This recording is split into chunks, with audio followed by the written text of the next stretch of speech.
अस्सलाम वालेकुम। ये मेरी एक दूसरी वीडियो है जिसमें साइकोलॉजिकल इलनेस और फिज़िकल इलनेस को भी मैं उसमें टच करूँगी।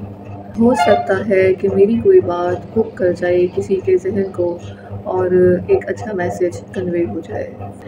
तो मेरे लिए भी दुआ कीजिएगा कि जो मेरी अंडरस्टैंडिंग है और जो सफ़रिंग से गुज़र रहे हैं, मैंने एक बहुत डीप स्टडी की है। यानी डीप स्टडी से मुराद ये है कि मैंने मुशाहिदा किया है और मैं अपना मुशाहिदा और दूसरों का तजर्बा मिला के जो मैंने इक्तसाब किया है मैं वो शेयर कर रही हूँ। और मैं इससे पहले ये चीज़ नहीं जानती थी कि दवाई इलाज नहीं है।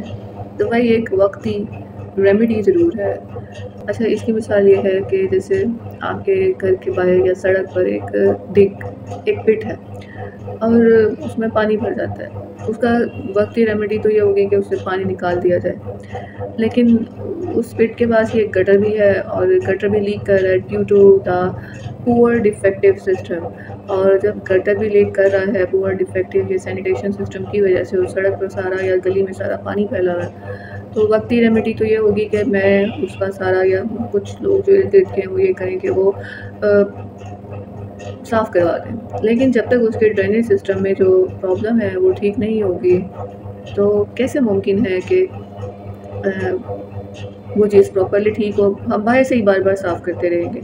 तो दवाई का काम भी यही है कि वो हमारे जो गटर है, गटर का जो ड्रेनेज सिस्टम है वो उसको ठीक नहीं करती, लेकिन वो ड्रेनेज सिस्टम के बाहर जो गंद, कीचड़, पानी का जोड़ जो ख़राब हुआ होता है वो अगर पड़ा हुआ होता है तो वो उसमें से उसको ठीक करती है। एक सवाल मेरे ज़हन में ये भी आता था अक्सर कि अल्लाह ने कत्ल की सज़ा रखी है, चोरी की सज़ा रखी है, डाके की सज़ा रखी है, लेकिन जो एहसासात का कत्ल होता है उसकी सज़ा क्यों नहीं रखी? फिर अल्लाह ने ये हुक्म तो दे दिया कि ये गिबत ना करो, चुगली ना करो, ये ना करो, लेकिन इनकी ताज़ीरात कहाँ हैं? इनकी पेनल्टीज़ कहाँ हैं? पेनल्टीज़ की पूरी एक कॉन्स्टिट्यूशन कुरान मजीद में मौजूद है, लेकिन इख़लाक़ियात की पेनल्टीज़ कहाँ हैं? तो तब मुझे एहसास हुआ कि कुछ चीज़ें कानून बनाकर एक जो मैजिस्ट्रेट है, ये एक जज है या एक गवर्नमेंट सिस्टम के निज़ाम के तहत वजूद में आया जो कानून है, वो गवर्नमेंट के अंडर एक माशरत जो चल रही है, सियासत जो चल रही है, इंस्टीट्यूशंस जो चल रहे हैं, उनकी रेगुलेशंस में जो चीज़ें आ रही हैं, तो वो कॉन्स्टिट्यूशन बनाकर सज़ा और पेनल्टीज़ को इंट्रोड्यूस करवाया गया। लेकिन जब हम इख़लाक़ियात की बात करते हैं तो इख़लाक़ियात जब हमारी तबाह होती हैं तो हमारी मेंटल सिकनेस बनती है और फिज़िकल सिकनेस का बाइस बनती है। ये पेनल्टी है। जब हमारे जिस्म में एबनॉर्मलिटीज़ आना शुरू हो जाएँ, जब फिज़िकल एरर आना शुरू हो जाए, जब मेंटली तौर पर हम सिक फ़ील करना शुरू कर दें, तब ये ज़रूर मान लेना चाहिए कि कहीं न कहीं कोई ना कोई सज़ा का नामा शुरू हो गया, कहीं न कहीं किसी वजह से हमारी सज़ा शुरू हो चुकी है। जब भी हमारे जिस्म में कोई भी एबनॉर्मलिटी आएगी, तो इसका मतलब ये होगा कि वो एबनॉर्मलिटी एक साइन है कि हमारी सज़ा शुरू हो गई है। हमारी जो जिस्म में बेसिकली जो निज़ाम चल रहा है, 2 तरह से चल रहा है। एक हमारे वॉलंटरी एक्शंस हैं और एक इनवॉलंटरी एक्शंस हैं। इनवॉलंटरी एक्शंस को रेगुलेट कर रहे हैं ग्लैंड्स रेगुलेट कर रहे हैं। और पिट्यूटरी ग्लैंड जो है वो मेन ग्लैंड है, और पिट्यूटरी ग्लैंड के बाद जो दूसरा बड़ा ग्लैंड है वो है थायराइड ग्लैंड। हाइपोथैलेमस की छोटी सी मिसाल दे दूं कि ये अगर हम बहुत जब मेंटली डिस्टर्ब हो जाएं और परेशान हो जाएं और ये हमारी नेगेटिविटी या यासियत इंतहा को पहुंच जाती है, तो हाइपोथैलेमस अपनी जगह से हिल जाती है, और जैसे ही अपनी जगह से हिलती है, मूव ऑन करती है, तो हम फीवर फील करते हैं और ये फीवर हमें टच हाई लेवल पर टीच कर जाता है। बेसिकली ये जो ग्लैंड्स होते हैं ये हमारी बॉडी के सिस्टम को रेगुलेट कर रहे हैं। और जब हम अपनी विल पावर, एक तो वॉलंटरी एक्शन बेसिकली चला तो अल्लाह रहा, ग्लैंड्स रेगुलेट कर रहे हैं, लेकिन एनर्जी पावर अल्लाह दे रहा है। लेकिन अगर हम यही अपनी जो विल पावर अल्लाह के हवाले कर देते हैं, तो ग्लैंड्स की जो फंक्शनैलिटी है उसमें वो फंक्शन मुतासिर नहीं होता, उसकी फंक्शनैलिटी इफ़ेक्ट नहीं होती। लेकिन अगर हम अपने नफ्स के हवाले अपने इरादे को, विल पावर को कर देते हैं, तो ग्लैंड्स की फंक्शनैलिटी भी मुतासिर होती है। अब डिस्कस करूँगी सूरह यासीन की जो आयत है उसको, कि उसमें मौजूद मेटाफर्स को, उसमें मौजूद वार्निंग्स को। लेकिन उससे पहले एक और चीज़ कि अब आजकल के दौर में तो अम्बिया कराम नहीं है, फिर भी अल्लाह का बंदा जो अल्लाह के करीब पहुँचा हुआ है, जो जिसने अपनी शहादत दी हुई है। कुरान पाक की आयत है ना कि सूरह 3 में सुम्मा रददनाहा अस्फल साफिलीन लक़द खलक़नल इंसाना फ़ी अहसनि तक़वीम, कि पहले उसे अहसन तक़वीम पर पैदा किया और फिर अस्फल साफिलीन की पस्तियों में गिराया। फिर जिसने सफ़र करके अहसन तक़वीम तक वो पहुँच गया, तो वो बंदा जो अहसन तक़वीम तक पहुँचा हुआ है वो कि वो पैगंबर नहीं है, प्रॉफिट नहीं है, कुरान मजीद हमारे लिए उतरा है और हमारे लिए इसमें पैगामात है, तो वो बंदा अल्लाह तक पहुँचा हुआ है, वो अल्लाह को बहुत अज़ीज़ है। अब एक माँ जिसने शहादत दी हुई होती है, अपने वजूद पर कुन से फ़यकून करके अल्लाह के वजूद की शहादत दी होती है, अल्लाह के होने की शहादत दी होती है, अल्लाह के वजूद माँ का किरदार बहुत अजीम है। अब जब इस सारे सिनेरियो को या इन सारी चीज़ों को अगर मैं ज़हन में रखूँ और फिर ये आयत पढ़ूँ कि जब अल्लाह कहता है कि उन्होंने नबियों की तस्दीक़ की, अब तुम इनको डराओ ना डराओ बराबर है, लेकिन फिर आगे एक मेटाफर स्टार्ट होता है सूरह यासीन में कि इन्ना जअलना फ़ी अनाक़िहिम अग़लालन फ़हिय इलल अज़क़ानि फ़हुम मुक़माऊन वजअलना मिन बैनि अयदीहिम सद्दन वमिन ख़ल्फ़िहिम सद्दन फ़अग़शयनाहुम फ़हुम ला युबसिरून। अब मैं 1-2 इमेजेस पेज के हवाले से यहाँ पर आपको देखते हुए ज़रा एक इमेज देखिएगा। अच्छा, एक और इमेज है, इसको भी गौर से देखिए। आप देखेंगे शैकल जो हैं, गले में भी लॉक है और फंदा भी पूरे सर पर डाला हुआ है। अब एक और चीज़ ज़रा गौर से देखें कि जब फांसी देने लगते हैं तो जल्लाद वगैरह जो क्या करता है, पहले सर पे पूरा कपड़ा डालता है, फिर गले में फांसी डाल देता है, तो फांसी डाल के खींचता है, जान निकल जाती है, सांस बंद हो जाता है, जिस्मानी सिस्टम बनता है ना, मौत का आलम तारी हो जाता है। ये आयत बेसिकली उसी फांसी की, उसी शैकल की, उसी लॉक की, उसी फंदे की बात कर रही है। अगलाल से मुराद वही फंदा है। अब ये फंदा रूहानी फंदा भी है, ये फंदा जिस्मानी फंदा भी है। यहाँ पर फिज़िकल एबनॉर्मेलिटीज़ की भी वार्निंग्स मिल गई है और मेंटल सिकनेस की भी वार्निंग मिल गई है। जअलना एक एज ए वर्ब यूज़ होता है, इसका मतलब बनाना, मेक करना या ईजाद करना है। आना कहते हैं उनुकिम, तो वैसे कहते हैं पानी के गर्दन को, कंधों को, सर को, तो वो सिस्टम जो कंधे गर्दन यानी कि स्पाइनल कोड इसमें आ गई, इसमें थायराइड ग्लैंड आ गया, इसमें वेगस नर्व आ गई, इसमें ट्रैकिया आ गया, वोकल कॉर्ड्स आ गए, एसोफेगस फूड कैनाल आ गई, तो ये सारा सिस्टम प्लस इसमें जो मेजर शाहरग होती है आर्टरी वगैरह। अब यहाँ पर जब ये में अल्लाह ने बना दी इन अनाक, गले के अंदर फंदा, रुकावट कोई रखना, और उस रखने से जब गले के अंदर मेन सिस्टम सारे आ रहे हैं, वेगस नर्व जो है वो हमारे मेडुला ऑब्लिंगेटा जो ब्रेन का पार्ट है उससे निकल कर गले के वोकल कॉर्ड से होती हुई डाइजेस्टिव सिस्टम तक ये वेगस नर्व जाती है, एक प्रॉपर नर्व है, और उस वेगस नर्व बहुत अहम किरदार अदा करती है डाइजेस्टिव सिस्टम की रेगुलेशन में, हमारे जो ट्रैके के वोकल कॉर्ड्स हैं उनमें, और प्लस ये सारे जो गले के जो निज़ाम है उनको भी, और ये भी इफ़ेक्ट हो जाए तो it can lead towards digest system irregularities and stomach cancer even, और फूड कैनाल कैंसर या फिर इंटेस्टाइनल इश्यूज़ की तरफ भी ले जाती है।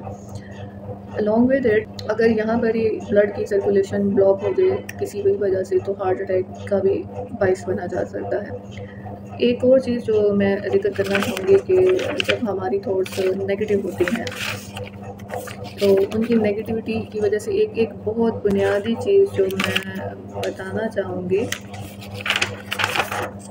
कि वो ऑक्सीडेटिव्स और रेडिकल्स, ऑक्सीडेटिव और एंटीऑक्सीडेंट्स, हमारी बॉडी के अंदर एंटीऑक्सीडेंट्स भी मौजूद होते हैं और रेडिकल्स भी।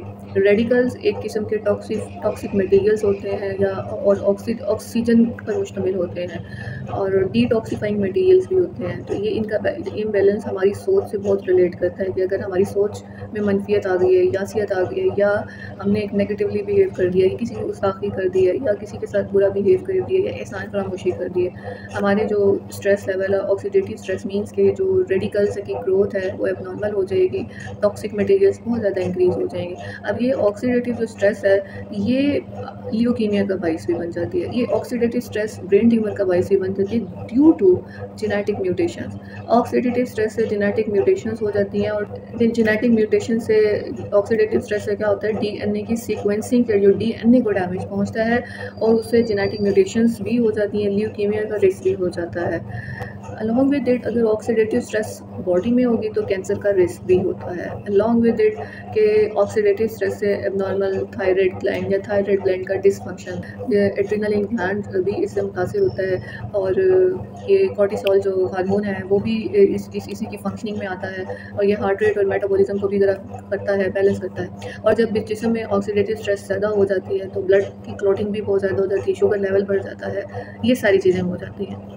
जब ऑक्सीडेटिव स्ट्रेस, इसका मतलब है कि मेन है ब्लड ट्यूमर, स्पाइनल में जो ट्यूमर जिनको स्पाइडर कहते हैं वो भी ऑक्सीडेटिव स्ट्रेस से होते हैं। अब मेन देख लें कि हमारे जिस्म में जो ज़्यादातर बीमारियां हो रही हैं 60% वो ऑक्सीडेटिव स्ट्रेस से हो रही हैं।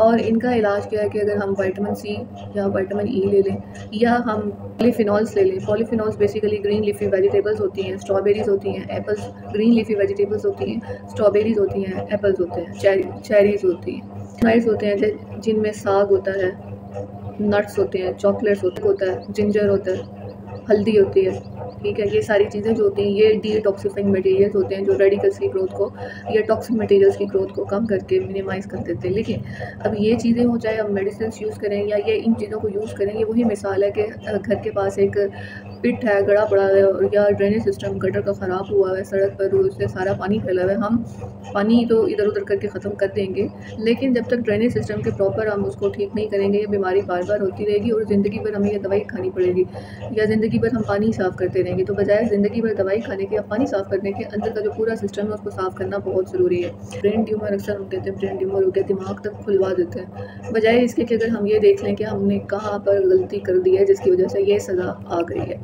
थायराइड ग्लैंड भी ऑब्वियसली, थायराइड ग्लैंड की फंक्शनिंग भी तब मुतासिर होगी जहाँ पर हमारी गलती है। ये गलती हमने अपने जिस्म के साथ खुद भी की हो सकती है या दूसरे के साथ की हो सकती है, जिसका रिएक्शन हम मौसूल कर सकते हैं। दोनों सूरतों में हो सकती है कि खुद पर यासियत तारी करके भी हो सकती है, या फिर हमने किसी दूसरे का बुरा किया हो सकता है। दोनों सूरतों में एक कर्ज की सूरत थायराइड ग्लैंड डिसफंक्शन हो सकता है।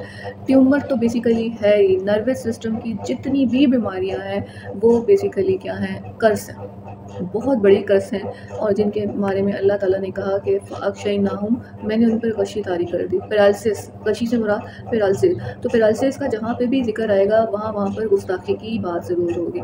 लेकिन इससे पहले जो सिमिली है कि वजअलना मिन बैनी अयदीहिम से मुराद, इधर तो तर्जमा यह है कि सामने, अयदीहिम से मुराद इख्तियार है, क्योंकि अल्लाह ने सूरतुल मुल्क में जब कहा ना बियदिल मुल्क, मेरे हाथ में है, यानी मेरे इख्तियार में है, तो यानी कि मैंने जो उनके इख्तियार और जो चीज़ उनके इख्तियार में नहीं थी उन दोनों के दरमियान, यानी इसकी मिसाल ऐसे है कि आईदीम से मुराद अगर मैं कहूँ ना, अल्लाह ने कहा बैनी आईदीम, बैनी कि किस चीज़ के दरमियान दीवार खड़ी की है। एक उनके इख्तियार, जो उनके हाथ में चीज़ है वो उसको कर नहीं सकते, एक है वमिन खल्फीम के जो उनके इख्तियार में नहीं है, जो पीछे कहीं इर्द गिर्द पड़ी हुई है कि वो उसको यूटिलाइज़ करें या बैठ जाएँ, क़याम कर लें।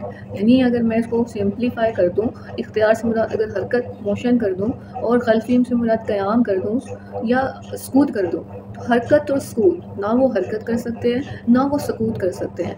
ये वही वाली हालत है जो सूरतुल बकर में थोड़ी सी इसको मैनिफेस्ट करूँगी कि वो चल, अंधेरा छाया रहता है और वो बेचारे चल नहीं सकते, लेकिन वो चलते हैं जब बिजली की कड़क हो और बरातुल वबर या चमक उन्हें दिखाई देती है, वो इसमें चलते हैं, फिर वो खड़े रहते हैं। तो ये वही मिसाल हो गई कि अल्लाह ने उनके इख्तियार के आगे दीवार खड़ी कर दी और पीछे भी, इन आगे जिसको हम कहते हैं ना कुआं और पीछे खाई।